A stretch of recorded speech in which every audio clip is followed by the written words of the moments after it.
August முன்னிட்டு சுதந்திர நாள் கொண்டாடப்படுகின்றது.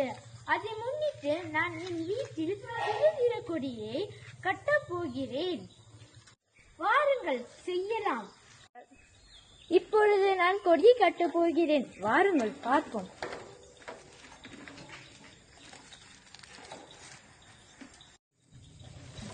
இதுபோல நீங்கள் உங்கள் வீட்டில் சுலபமாக கட்டலாம்.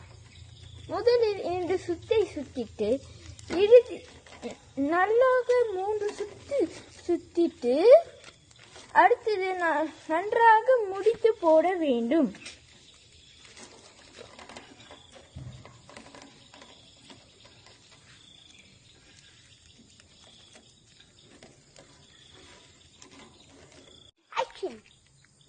இறுதியாகவே நான் தேசிய கொடியை கட்டிவிட்டேன். என்னைப்போல் அனைவரும் உங்கள் வீட்டில் ஒரு தேசிய கொடியை பறக்க விடுங்கள். அனைவருக்கும் நன்றி. இனிய தேசிய சுதந்திர நாள் வாழ்த்துக்கள்.